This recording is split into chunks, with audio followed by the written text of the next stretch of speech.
d'extrême droite. Nous connaissons le militant, le nom du militant d'extrême droite qui est mort, Quentin de Ranc. Euh, il y a beaucoup de choses à dire. Je vais essayer de vous synthétiser les choses au maximum. Je pense que ça pourra revenir dans le débat. Mais il y a trois choses absolument fondamentales à dire sur ce qui se passe en France à partir de la mort de ce militant d'extrême droite depuis ce week-end. Un, pour Le Man comme pour toute organisation démocratique humaniste, la mort d'un militant politique, quelle que soit la cause qu'il défend, quelles que soient ses idées, la mort d'un militant politique, c'est une horreur. C'est une horreur absolue qui heurte la conscience démocratique. Et quelles que soient les idées qu'il défend, on n'a pas, en démocratie, on ne devrait pas mourir pour les idées qu'on défend, que ce soit celle que défendait ce militant d'extrême droite, qui pour moi correspond à des idées qui enferment, ou que ce soit celle d'un militant d'extrême gauche en juin 2013, dont j'ai retrouvé le nom, Clément Méric, qui a été assassiné, lui, par des militants d'extrême droite. Et donc, les idées qu'elles, qu'elles émanent de l'extrême droite ou de l'extrême gauche ne permettent pas, ne justifient pas à aucun moment en démocratie la mort de quelqu'un. Ça, c'est vraiment la première chose. La deuxième chose, c'est que cet événement, la mort de Quentin Durand, qui était un militant d'extrême droite apparemment situé dans la mouvance nationaliste, royaliste, c'est l'aboutissement tragique d'une lutte que se livrent à Lyon, en particulier, des groupuscules qui s'intitulent fascistes, néo-nazis. Bon, on a leur nom, Bastion Social, etc., etc., et qui considèrent que Lyon est un bastion historique de l'extrême droite. Et puis, il y a des groupes antifascistes qui cherchent à endiguer la prolifération de l'extrême droite. Et ça a amené des rixes très régulières avec des mouvements d'extrême droite qui essayaient vraiment de porter atteinte à la liberté d'expression. Ce qui a amené d'une manière très habile Bruno Retailleau, quand il était ministre de l'Intérieur, à dissoudre dans une forme d'égalité deux mouvements. Un dont on entend beaucoup parler, qui s'appelle la Jeune Garde, et puis un autre qui était le mouvement d'extrême droite, Lyon Populaire, qui s'est ensuite, bien sûr, euh, remis en route sur d'autres structures. Alors, ce qui est intéressant, c'est que bien sûr, la Jeune Garde a été montée à Lyon par un député LFI qui s'appelle Raphaël Arnaud et qui avait comme assistant parlementaire un de ses copains, Jacques-Élie Favreau, qui faisait aussi partie de la Jeune Garde.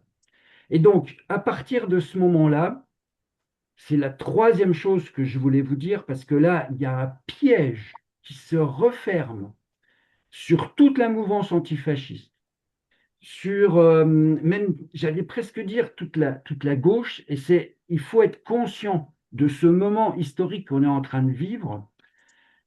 Il faut que vous imaginiez la jubilation politique de Vincent Bolloré quand il a fait titrer par le JDD de dimanche dernier «L'extrême gauche tue». Il est au comble de la jubilation, c'est-à-dire que cet événement arrive dans un contexte électoral municipal. Et à partir de ce moment-là, toute la droite extrême et l'extrême droite peut dérouler ce qui était extrêmement difficile avant la mort de Quentin de Ranc, peut dérouler toute une phraséologie qui inverse les choses. C'est-à-dire qu'on présente l'antifascisme comme étant une violence, alors que l'antifascisme, c'est une tradition de vigilance démocratique qui est né des catastrophes du XXe siècle. Et comme souvent, l'extrême droite travaille d'une manière masquée, et donc l'extrême droite, c'est objectivement la culture de la haine, on va le retravailler. L'extrême droite, c'est le racisme, c'est l'antisémitisme, c'est la hiérarchisation des vies des citoyens, c'est la violence structurelle, en particulier dans leur haine des pauvres et soi-disant des assistés. Mais ce qui se passe avec la mort de Quentin de Ranc, c'est qu'on assiste à une inversion. Et ça, si ce webinaire peut déjà avoir un objectif, c'est que cette inversion fait que sous les coups de boutoir médiatique de l'extrême droite, le débat public il se dérègle. Et ça, c'est normal avec la mort d'un militant et avec la violence. Il y a une focalisation qui se passe et le débat public se dérègle en faveur de l'extrême droite.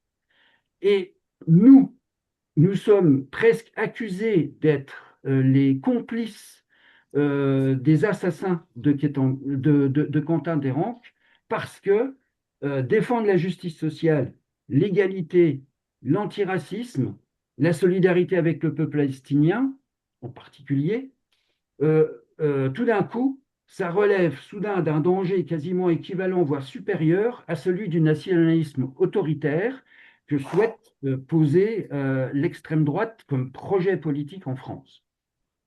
Et donc, pour moi, et c'est le premier élément un peu euh, que je sors de ce contexte, c'est que ça illustre complètement la grande confusion qu'essaye de mettre en place dans les régimes démocratiques l'extrême droite, en essayant de gagner la bataille des idées, et en particulier avec toute une stratégie d'infiltration du langage et de changement du sens des mots dans sa faveur.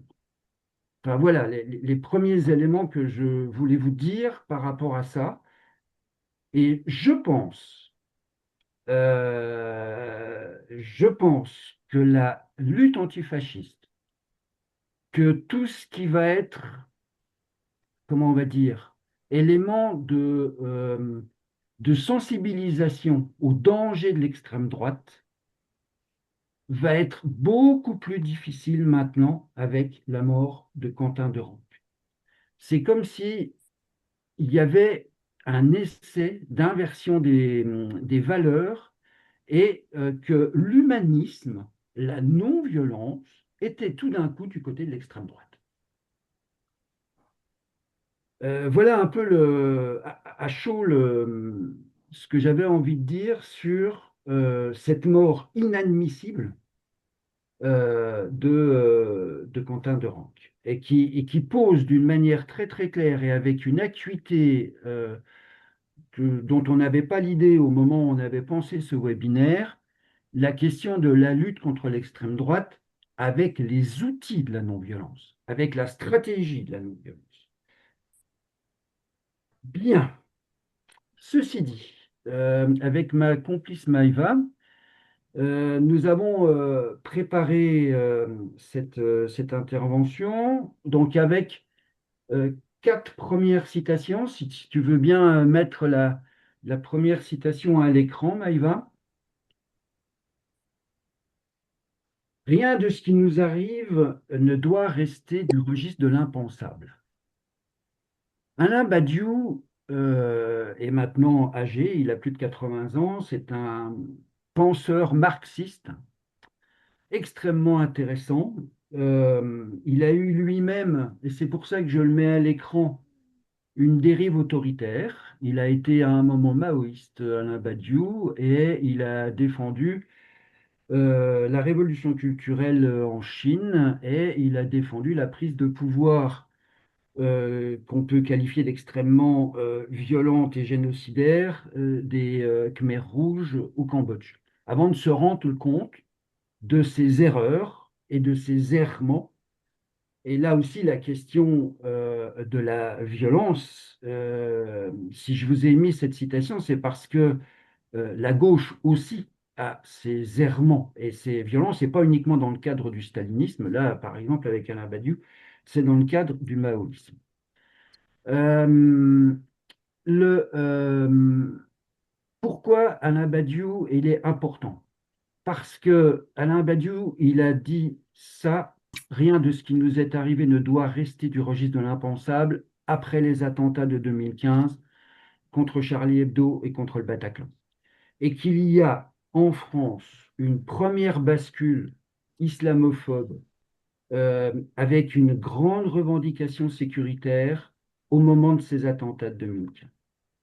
Et qu'il y a un début de tsunami en France, même si la France a très bien géré et que la démocratie n'a pas été en danger avec les attentats de 2015, même si ça a été bien géré sur le plan humain, sécuritaire, etc., il y a quelque chose de plus profond autour d'un traumatisme qui, à mon avis, n'a pas été géré. Là, c'est plus difficile de parler de gestion de traumatisme d'une population suite à des attentats terroristes. Et je pense qu'une partie des revendications sécuritaires fondamentales dont on pense que l'extrême droite va être la réponse, enfin certains citoyens pensent que l'extrême droite va être la réponse, s'originent dans les attentats de 2015.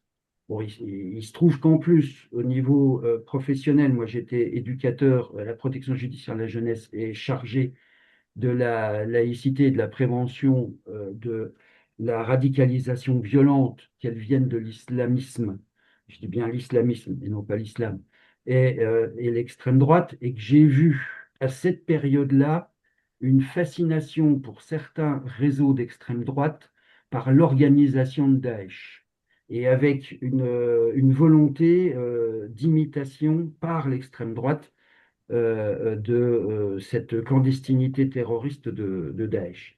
Donc je pense qu'il y a là quelque chose qui s'est basculé sur la demande de réponse sécuritaire. Je l'origine, moi, dans ces attentats de 2015. Autre, autre citation, Gramsci.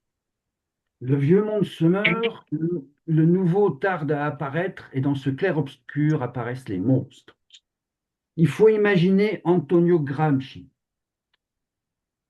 euh, fondateur du Parti communiste italien, emprisonné au moment où Mussolini prend le pouvoir, et il continue à écrire dans sa prison. Ça, c'est un extrait des écrits de prison qui sont les écrits principaux de Antonio Gramsci. Donc, c'est très, très intéressant. Oui, oui, il y a une faute d'orthographe à Gramsci, là, c'est SCI, parce qu'on dit Gramsci en italien, il n'y a pas. Mais bon, voilà, Antonio Gramsci.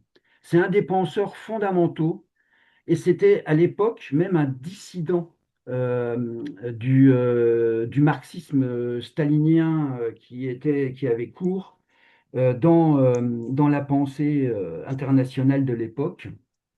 Pourquoi je cite Gramsci? D'abord parce que nous sommes en ce moment dans ce clair-obscur que lui avait prévu avec l'arrivée des Hitler et Mussolini au pouvoir. D'abord Mussolini, historiquement, hein, et ensuite Hitler. Euh, Gramsci a été complètement ignoré pendant, on va dire, une trentaine d'années. Et d'une manière très étonnante, la droite et l'extrême droite italienne ont remis Gramsci sur le devant de la scène. Pourquoi? Parce que Gramsci a travaillé sur un concept clé qui est appliqué par l'extrême droite, qui est l'hégémonie culturelle.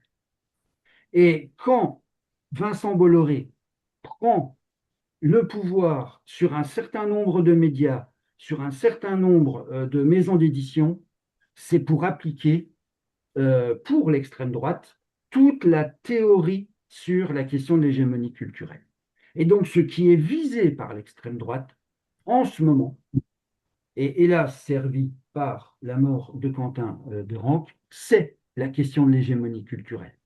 Et donc, c'est pour ça qu'ils inventent des concepts, c'est pour ça qu'ils transforment les mots, c'est pour gagner l'hégémonie culturelle. Et moi, j'invite à relire Gramsci.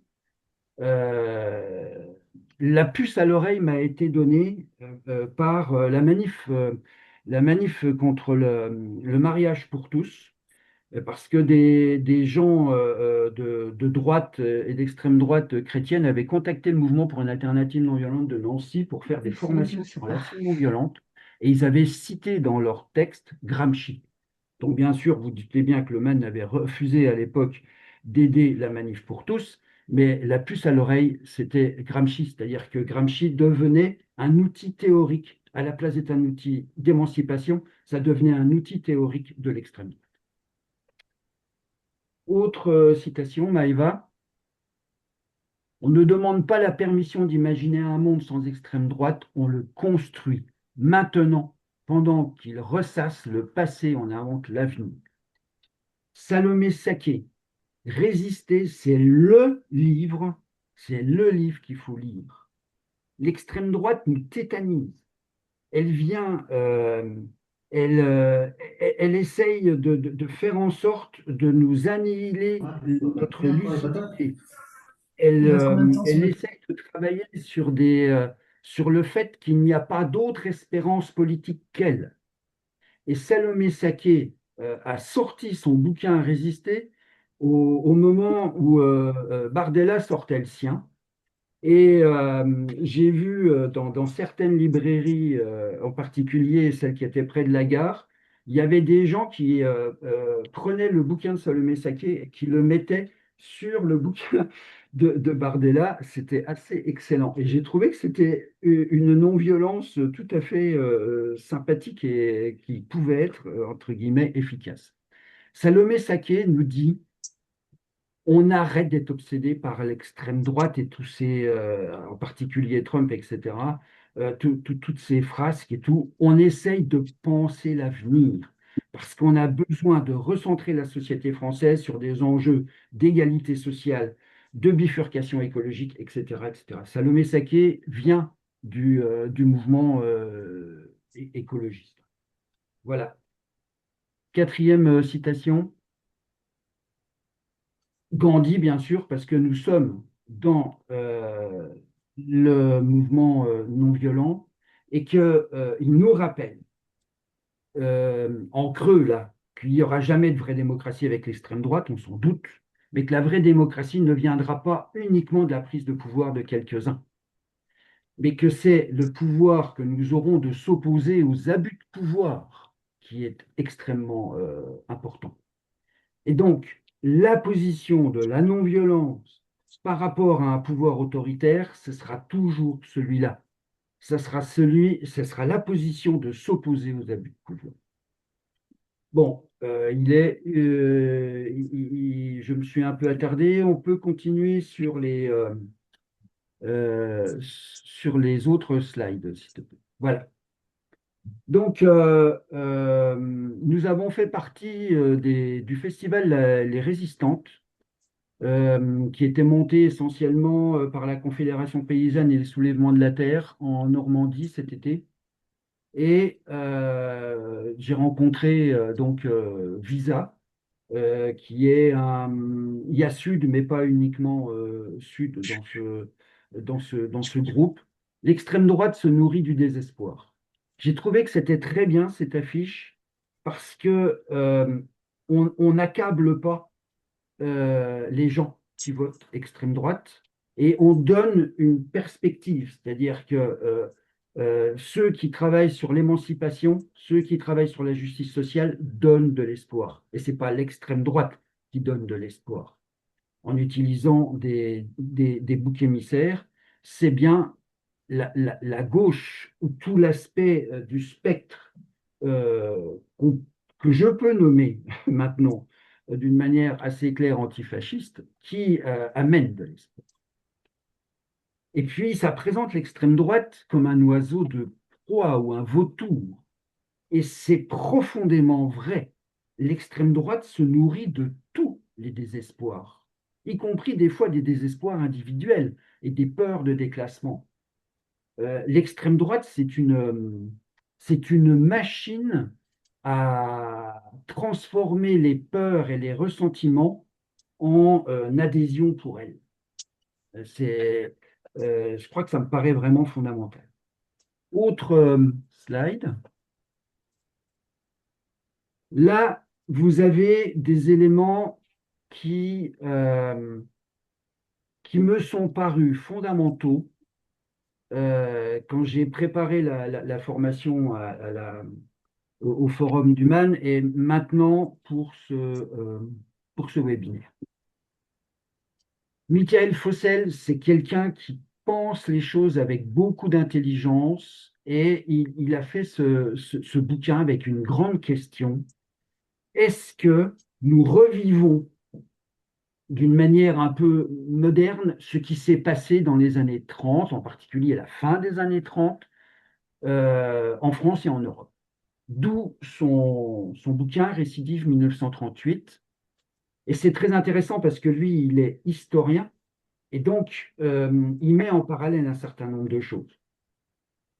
Ce qui ressort de ce bouquin, c'est qu'il y a des parallèles sur des éléments de crise sociale, de crise de confiance dans la démocratie, d'accaparement des richesses par des riches qui font de plus en plus sécession. Donc il y a des éléments comme ça.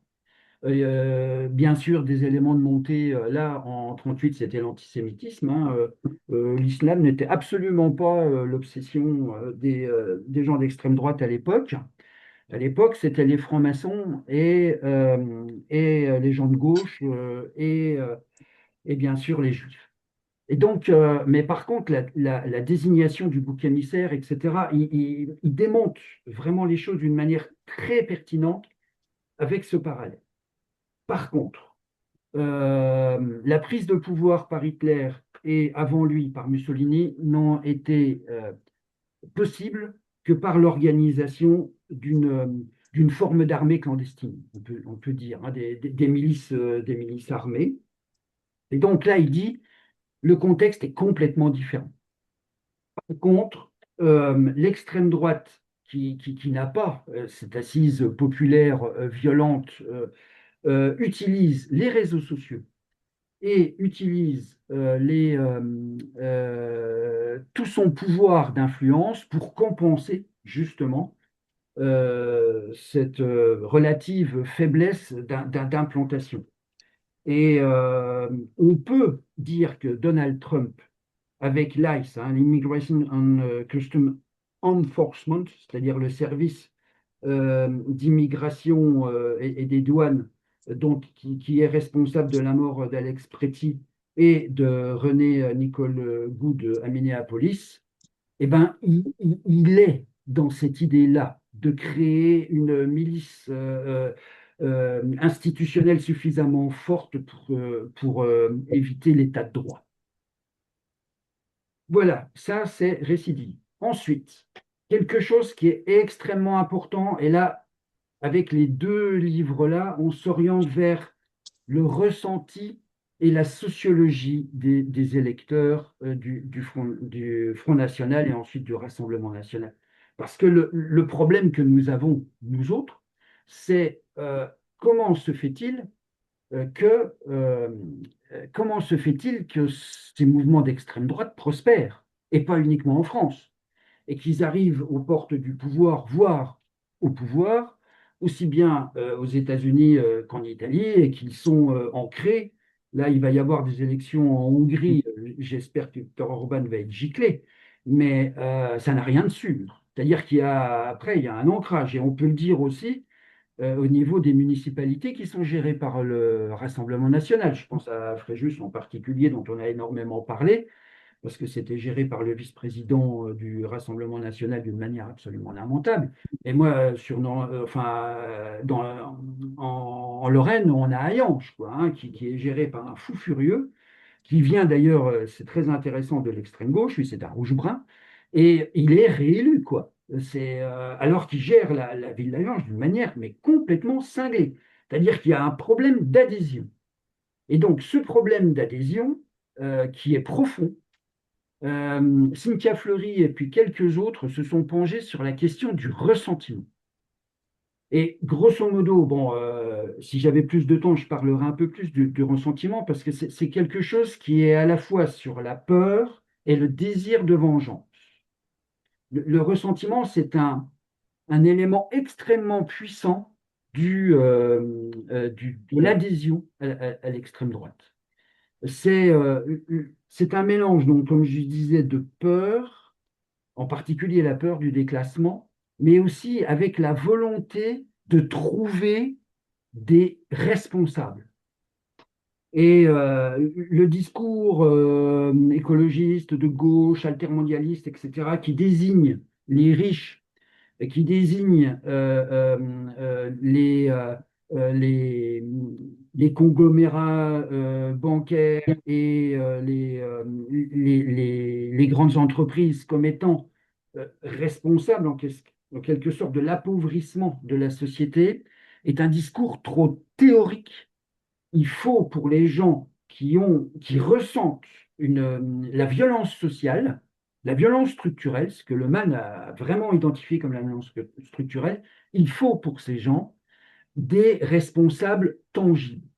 Et à ce moment-là, l'extrême droite a un boulevard en désignant des boucs émissaires qui sont innocents, c'est-à-dire les plus pauvres que soient, les soi-disant assistés, et bien sûr, avec le concept qui est passé dans le langage courant maintenant, c'est terrible, entre guillemets, du grand remplacement, c'est-à-dire qu'on a là quelque chose qui est alimenté par un ressentiment réel sur des injustices sociales et qui est comment orienter sur des boucs émissaires que l'extrême droite propose, qui sont des fausses victimes et dont l'extrême droite au niveau médiatique essaye à chaque fois de justifier qu'ils sont les vrais responsables de la crise. L'autre bouquin des électeurs ordinaires, celui-là est plus récent. Il y a plein d'études sociologiques sur le Rassemblement national. Et il y a plein d'études sociologiques sur les électeurs du Rassemblement national.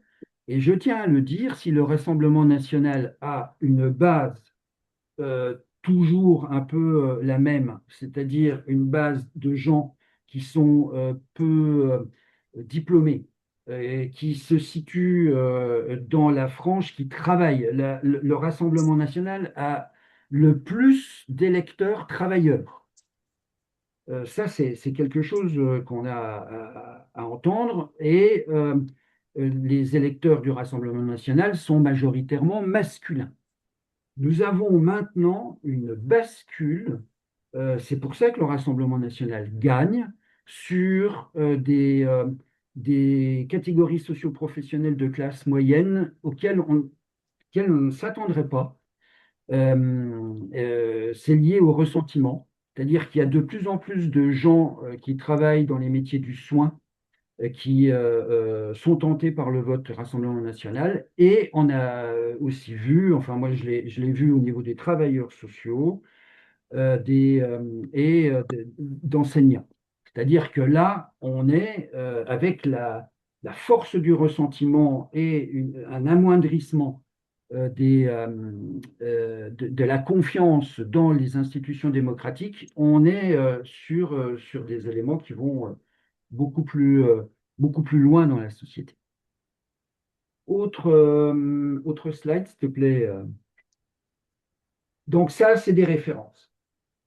Il y a des références qui datent de cet été, en particulier Écolo et Antifa de novembre 2024, revue Silence.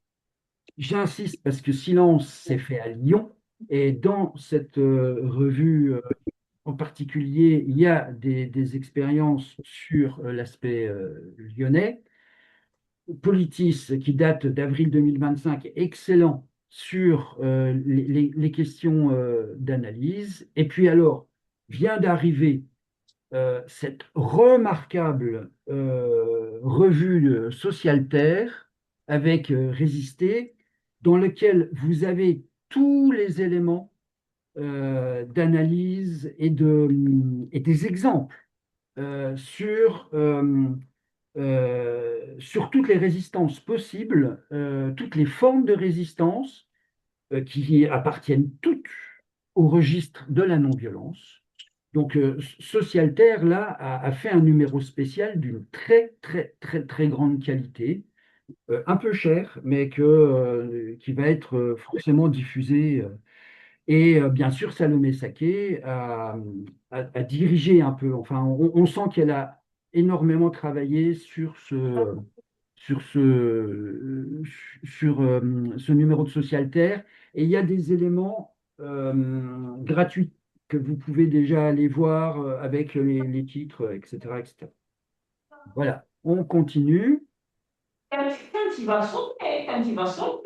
Ensuite, bien sûr, nous avons des éléments de notre euh, de notre propre production.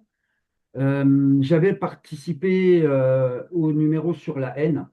À l'époque, j'avais synthétisé un peu tout ce que j'avais appris sur le terrorisme de Daesh en particulier et la fascination qu'il faisait. Euh, je donne quelques éléments parce que c'était pas encore mûr à l'époque, quelques éléments de fascination par l'extrême droite sur les modes d'organisation de Daesh. Et j'insiste, la question de la haine n'a pas à être dans le champ politique. Et, euh, et donc, du coup, pourquoi à certains moments, la haine est mobilisée en quelque sorte, essentiellement pour justifier le- la dynamique d'extrême droite. Ensuite, bah, c'est des numéros beaucoup plus récents que vous connaissez peut-être. On a besoin de résister avec la force de l'humour.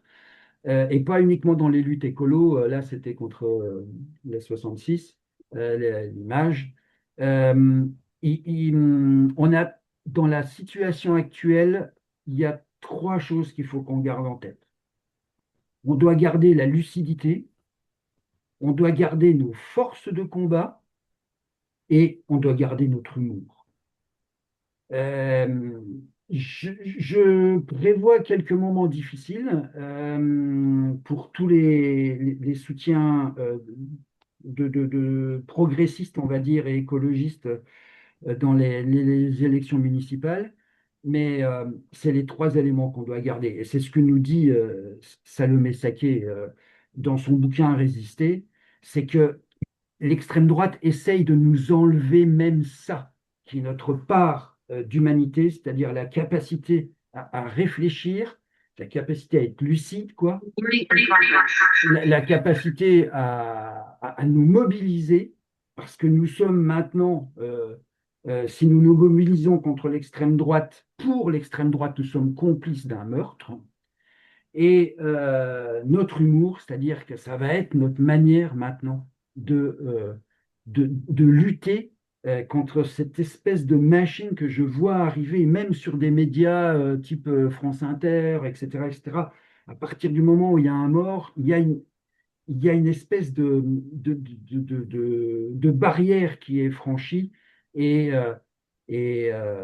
forcément les auteurs de cette mort en démocratie sont en tort. Ensuite, l'espoir, malgré tout, ça fait du bien et c'est un excellent numéro d'alternative non violente. Nous devons garder l'espoir et garder l'espoir, c'est garder comment j'allais dire, notre ligne d'horizon, notre phare, quoi, hein. Si si on milite, et en particulier avec les outils de la non-violence, avec la philosophie de la non-violence, avec les objectifs de la non-violence, c'est parce que nous avons un espoir sur des améliorations. Et en ce moment, on vit des moments extrêmement difficiles, mais ce n'est pas une raison pour ne pas garder en tête cet espoir. Dernier élément, Maïva. Nous venons de sortir le MAN, le Manuel citoyen pour une défense non violente. On ne savait pas qu'on allait être autant dans l'actualité parce que si vous regardez le petit dessin, c'est un adulte et un enfant qui sont à une frontière, et c'est la frontière entre la démocratie et la dictature, quoi. Et l'adulte dit c'est surtout cette frontière-là qu'il faut défendre, la frontière entre la démocratie et la dictature. Et donc ça, c'est vraiment tout l'enjeu de nos luttes actuelles et futures. Je vous remercie de votre attention et puis place aux questions, au dialogue, etc. Et merci de vous être connecté aussi à cet horaire qui peut-être n'était pas pratique pour certains d'entre vous. Donc là aussi, sur les webinaires, on cherche à être efficace. Merci. Allez-y. C'est Maïva qui va gérer la prise de parole. Donc, prise de parole courte. Moi, je vais essayer d'avoir des réponses courtes pour qu'il y ait le plus de possibilités d'intervention jusqu'à 13h30. Merci Denis, merci d'avoir respecté le temps. Donc, soit vous levez la main ou vous mettez une petite étoile dans le chat. Voilà, la parole est à vous pour toute question, remarque, réflexion. Alors, j'ai une première prise de parole. Allez-y. Donc, c'est peut-être moi, Patrick, là, qui parle. Je vais mettre la caméra. Ça sera plus sympa. Donc, bonjour à tous. Merci à nouveau, Denis, hein, je t'avais écouté au mois d'août et c'est vraiment remarquable comme exposé. Notion de ressentiment me fait réagir aussi sur le côté contact humain. Moi, je me dis à titre perso que si le fait d'avoir quelques amis qui soient d'origine maghrébine me permet d'avoir une autre vision sur ce monde où sinon j'entendrais, je ne ferais que entendre des choses. Et donc la question c'est, puisque en plus les gens sont dans une forme de haine, hein, enfin ressentiment, je ne sais pas comment tu le définirais exactement, mais qu'est-ce qu'on peut faire, enfin, même si j'ai pas très envie d'aller côtoyer un maximum de gens d'extrême droite, on se dit qu'il faudrait du dialogue, il faudrait des contacts différents, ou je ne sais pas, enfin, quelles sont tes idées là-dessus pour que sur le ressentiment, et je pense quelque chose qui se combat pas par les idées simplement, quoi. Hmm. Le- euh, alors, je vais essayer d'être synthétique. Le numéro de Socialter répond, à mon avis, à toutes les questions qu'on peut se poser.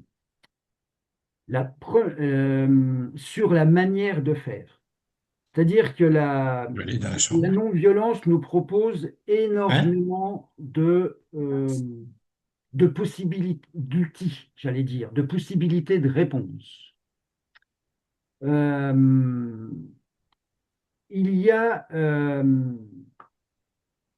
il y a ce ressentiment et ce besoin de sécurité qui est à entendre parmi les électeurs du Rassemblement national. Je pense qu'il y a plusieurs stratégies. Euh, la- euh, il y a la stratégie antifasciste, c'est-à-dire qui correspond au fait de lutter contre l'extrême droite révolutionnaire, qui est une des composantes de l'extrême droite, qui est où il y a énormément de jeunes. C'est-à-dire que là, ben, avec l'histoire de la mort de Quentin Durand, on est comme dans la mort de Clément Méric. On a retrouvé, c'était juin 2013, un- un communiqué de presse du MAN sur le fait que Clément Méric, militant d'extrême gauche, avait été assassiné par des militants d'extrême gauche. Donc là, il y a un combat où il faut que nos amis antifascistes s'orientent sur des stratégies explicitement non violentes euh, qui doit être fait parce que c'est un combat sur Internet. Enfin, C'est pour ça que c'est super dur, la mort de Quentin Durand, parce que les antifascistes, ils font essentiellement de la non-violence, quoi. Euh, ils travaillent ils essayent de démonter tout ce qui se passe sur Internet. Et, l'extrême droite travaille d'une manière en travaillant sur les confusions, mais aussi elle avance cachée, elle avance masquée, l'extrême droite. Ça se voit partout. Et donc, il y a tout un travail intellectuel déjà de démontage des pièges de l'extrême droite. Bon, ça, c'est une première chose. Je dirais, il y a les stratèges de l'extrême droite, et puis après, il y a les électeurs. Et, euh, et là, c'est complètement différent. C'est-à-dire qu'on s'aperçoit que dans la sociologie des électeurs du Rassemblement national, euh, il peut y avoir plein d'incohérences. C'est-à-dire les électeurs du Rassemblement national, par exemple, sont très sensibles majoritairement à la justice sociale. C'est un des biais incroyables que nous pouvons utiliser dans les dialogues que nous allons avoir avec eux. Excusez-moi, il faut que j'ai bientôt Oui. plus de... Oui, Euh, j'ai plus de batterie, je rebranche et j'arrive.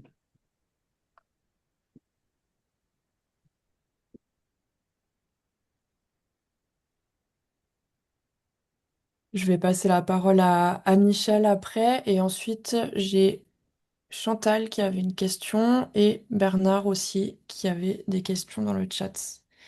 Ah, ça y Euh, est, j'ai de nouveau de l'énergie. Donc, je ne vais pas être trop long. Un, du le, coup, le- le combat idéologique est de toute façon fondamental et important.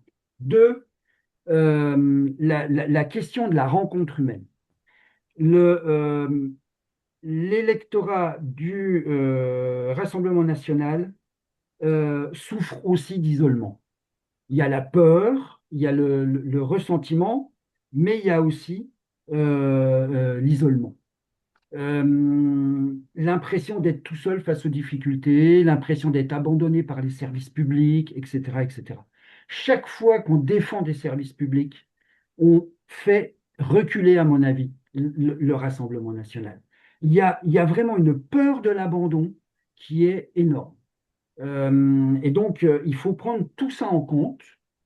Et la stratégie de celui qui est très critiqué, Raphaël Arnaud, député LFI, qui a réussi à prendre sa circonscription dans le sud de la France, dans le Var, à un député avant lui qui était Rassemblement national, est aussi une stratégie payante. C'est-à-dire de dire je lutte contre l'extrême droite. C'est pour ça aussi qu'ils veulent sa peau, les gens d'extrême droite, parce que Raphaël Arnaud a fait de sa campagne un succès antifasciste et a battu un député RN. de- Donc, tout est possible. Mais ce qu'il faut maintenant, c'est dire d'une manière très claire, nous sommes contre l'extrême droite, voilà pourquoi, et arriver, après cette affirmation, à écouter les autres. Je pense que c'est vraiment fondamental. Là, on est sur un moment fort sur ces questions-là. merci Denis. Il y avait Michel qui avait levé la parole en premier, Oui, levé la main, pardon. j'arrive. Ah, Un instant. Vous m'entendez? oui, on vous entend. Alors, je vais quand même poser la question de loin à Denis. Salut Denis. Oui, parle plus fort, Michel. Attends, j'arrive, j'en ai pour 2 secondes. Désolé.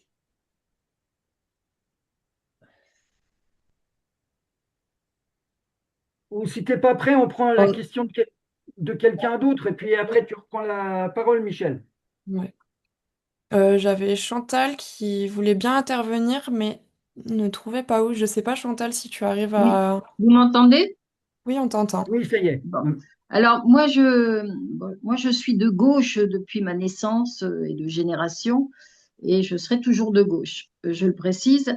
Mais j'ai observé que la gauche, elle avait eu des loupés notamment dans la reconnaissance de ce qui se passait dans les quartiers difficiles. Moi-même, j'ai habité dans des ZUP très souvent. Et quand je discutais, il y a 40 ans déjà, il y avait de la violence qui montait. Et quand je discutais qu'il y avait de la violence là où j'habitais, puis des crachats devant ma porte, voilà, eh ben, les personnes bien à gauche comme moi me disaient, mais non, ben, faut pas dire ça. Enfin bon, c'était nié en fait. Moi, je connais notamment des gens qui sont bien de gauche et bien anti-RN, qui sont partis de quartiers comme ça parce que c'était devenu insupportable. Ils avaient même du mal à me dire qu'ils ont été obligés de partir, alors que leur objectif, c'était de vivre ici avec plusieurs milieux socioculturels. Donc, je voulais savoir, Denis, d'après toi et le MAN, dont je fais partie, qu'est-ce que la gauche, quel est le loupé de la gauche? Voilà, pour qu'on en arrive ici. C'est ça ma question. Je partage tout ce que tu viens de dire, d'autant plus que j'étais travailleur social et que j'ai fréquenté ces quartiers, dont certains que j'ai vus dégradés. Je crois qu'il faut imaginer tout ce qui se passe par exemple à Marseille ou dans certains quartiers de, de banlieue avec la prise de pouvoir du trafic de la drogue qui s'est euh, en 10 ans, qui s'est vraiment professionnalisé. Donc, je ne pense pas qu'il y ait eu un aveuglement, peut-être de certains individus. Simplement, il y a eu une course-poursuite entre des revendications contradictoires au sein de la gauche, en particulier de la gauche institutionnelle quand la gauche était au pouvoir. Nous pouvons le dire d'une manière très claire et dans les références, il va y avoir une émission, il y a une référence à une émission de Mediapart où il y a une personne qui était à la marche des beurs en 1983, elle avait 20 ans, et qui s'exprime maintenant sur la peur qu'elle a alors qu'elle a toujours milité, la peur qu'elle a de la prise de pouvoir de l'extrême droite. Il y a eu des moments clés qui ont été ratés par la gauche institutionnelle. Nous, on fait partie de la gauche de mouvement, c'est pas pour rien. La marche pour l'égalité et contre le racisme en 1983 était l'occasion pour la gauche au pouvoir à ce moment-là de créer une vraie politique de la ville et de la promotion des populations défavorisées d'origine étrangère. Ça a été fait à moitié. Et donc, on paye ça a été fait à moitié. C'est-à-dire qu'il est hors de question que je critique la politique de la ville, surtout de ma place de militant d'humain et de travailleurs sociaux. Simplement, il y a des choses qui ont été ratées dans les quartiers et qui ont, pour certains quartiers, parce qu'il ne faut pas faire de généralité, ont créé énormément de problèmes. Et ce qui explique, en particulier à Marseille, enfin, le militant écologiste anti-drogue, quand il s'était présenté aux élections, il a été battu par quelqu'un du Rassemblement national. Mais il faisait campagne sur la même chose, c'est-à-dire le Rassemblement national en utilisant la drogue pour justifier l'insécurité, etc. Et le militant écologiste qui a eu son frère assassiné là, récemment, lui disait il est absolument nécessaire de mettre en place un plan Marshall anti-drogue, autrement les quartiers vont être complètement bouffés par la mafia de la drogue, et c'est ce qui se Ouais. passe. Et c'est ce qui Merci. rend, dans certains quartiers, la vie absolument impossible. Bon, je pensais Merci, Denis. à ça. Donc, oui, il y a eu des ratés. Oui, on peut toujours essayer de réparer les choses. La politique de la ville est quelque chose d'important, mais ce n'est pas suffisant.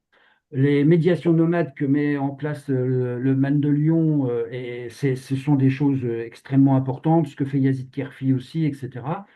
Et c'est à nous de faire en sorte que dans les programmes politiques des organisations politiques qui nous sont proches, c'est à nous de faire en sorte que cette question-là, elle devienne prioritaire et que ce qui se passe d'une manière expérimentale, à travers le MAN, Yazid Kerfé, etc., ça se développe.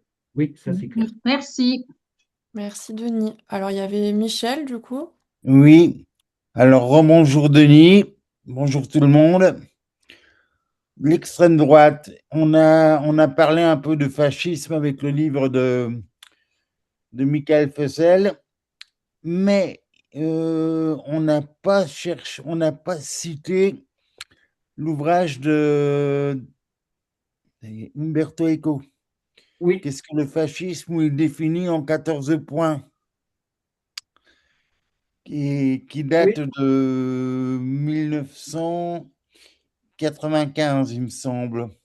oui, oui. Donc, on peut toujours L'ouvrage retrouver, de Umberto Eco est extrêmement important voilà. euh, Et parce qu'il est moi, synthétique. Oui, ce qui par contre m'inquiète dans cet ouvrage-là, c'est qu'il conclut aussi il y a au fascisme tout un côté irrationnel.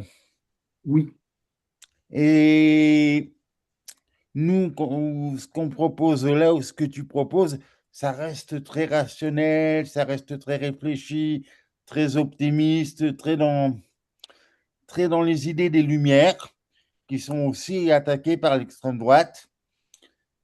Euh, Qu'est-ce qu'il faudrait aussi, comment prendre en considération ce que lui, il appelle lourd fascisme, c'est-à-dire le fascisme primitif, qui d'après lui a donc toujours existé, qui peut prendre différentes formes, ce qui n'a pour nous rien de rassurant.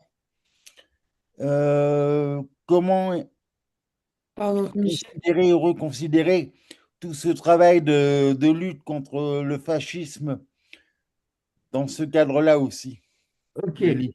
Si Michel. Denis, réponse courte, comme ça on peut prendre les prises de parole. Oui.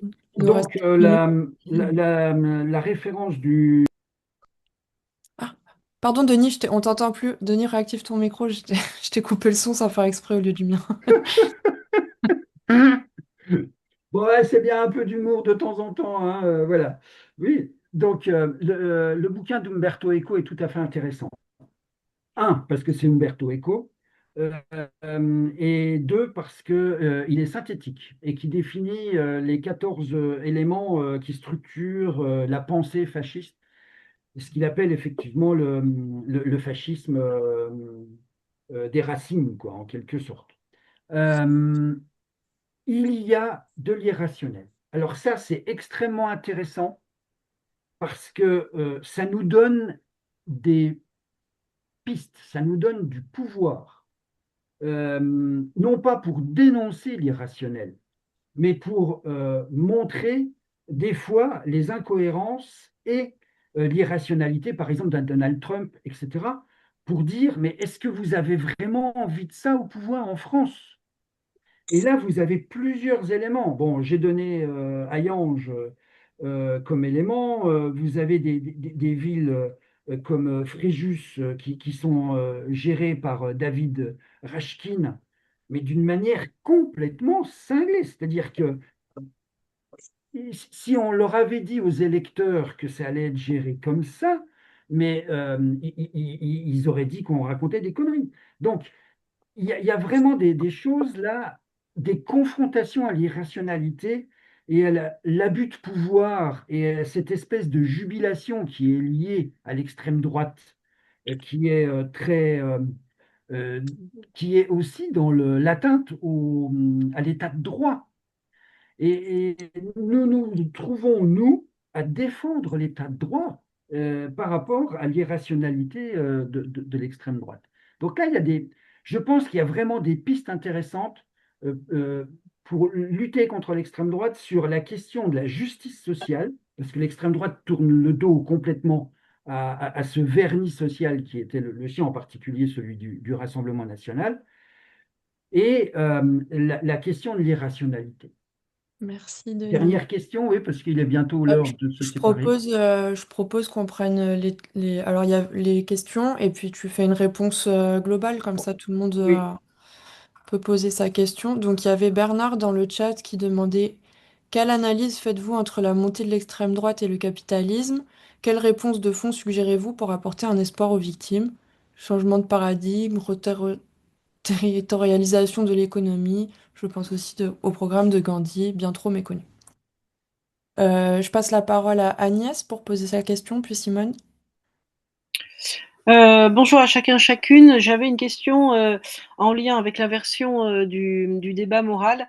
Je me disais que le vocabulaire de la résistance, en fait, il induit beaucoup, enfin, je veux dire, il vient flouter en fait le message des opportunités de la non-violence. Et je me demande s'il n'y a pas, comment un vocabulaire ou une communication à faire de façon à rendre beaucoup plus visible les opportunités de la non-violence. Donc c'est plus une question de vocabulaire. Merci.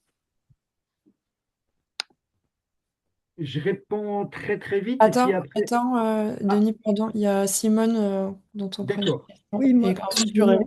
je voulais juste dire que la gauche a perdu aussi beaucoup de voix de soignants parce que les soignants suspendus se sont retrouvés complètement abandonnés. Et je me souviens qu'au forum de Rennes, celui qui nous faisait les petites graines, là, les sachets de petites graines, m'a dit aussi que le MAN avait perdu pas mal de jeunes du fait qu'il n'avait pas, il s'était pas manifesté sur la violence qui était faite aux soignants. Je suis d'accord. Ok, c'est à entendre cette dernière remarque. Alors, il y a